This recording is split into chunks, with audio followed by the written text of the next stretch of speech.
You are watching William Patterson University Television. WrestleMania took over the weekend, so our WrestleManiac nerds here at Press Start will be taking over tonight. We have our WrestleMania recap. Rumor Report is back with another segment of Hot or Not, and our classic franchise face-off. I'm Dave Dawson, and this is Press Start.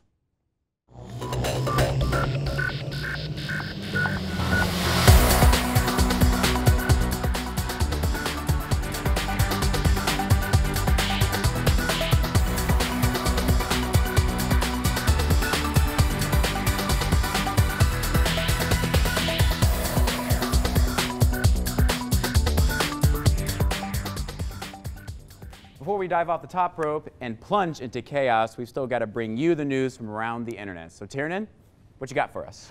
We've got a lot to talk about, Dave. And hello, everyone. My name is Tiernan, and I'll be bringing you all the news from the nerd world.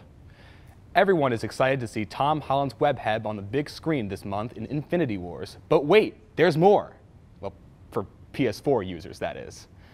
Announced at a Sony press conference during E3 in 2016, Spider-Man, a name as plain and simple as Peter Parker, was recently given a release date of September 7th.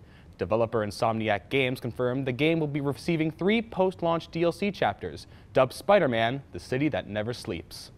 Along with these bonus missions, players can look forward to soaring the New York skyline in up to 3 alternate skins.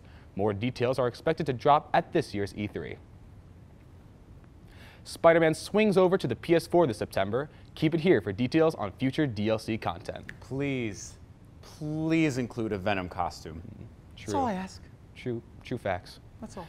Information about the next Sony system has leaked to Semi-Perfect, and it may tell us where the tech giant is going with their new system. Semi-Perfect is not a well-known name to some, but they did predict the specs of the PS4 in 2012 and the partnership of Nvidia and Nintendo for the Switch. The first bit of information is that the system will be using the next-generation Navi GPU, which will ship out in late 2018, making the PS5 have a later release date than this year. We also have information that Sony is doubling down on VR tech, a move which can make or break Sony based on their public reaction. If anyone from Sony is watching, Shadow of Colossus VR. That's all. Ever since the story's publication in 1897, H.G. Wells' The War of the Worlds has gripped its readers with the idea of an unbeatable alien invasion, making it a staple in the world of science fiction. After numerous adaptations over the past century, the BBC have decided to take the story into its own hands. BBC One and Mammoth Productions have announced that filming has begun on the latest adaptation of the classic story, as well as released the first image of the project.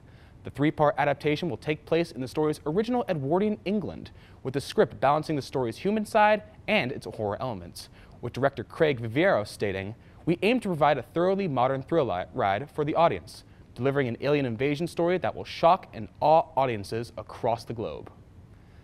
Following the successful Crash Bandicoot Insane trilogy that came out in June of 2017, Activision has decided to bring back another fan-favorite character, Spyro the Dragon. The Spyro Reignited trilogy will include the remastered versions of the first 3 games of the series.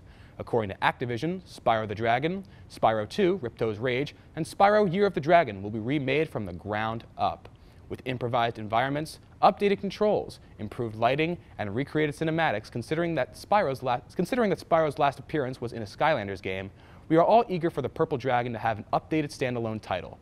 Developer Toys for Bob, which created the Skylanders series, is responsible for remastering Spyro, as the original developer Insomniac Games works on this year's Spider-Man for PS4. The trilogy will cost $39.99 and will release on both PlayStation 4 and Xbox One. And that wraps up this week's news roundup. Back to you, Dave. Thanks, Tiernan. Happy birthday, by the way. Thank you. Tiernan Doyle, everybody. We'll be right back with our recap of WrestleMania 34. Don't go away.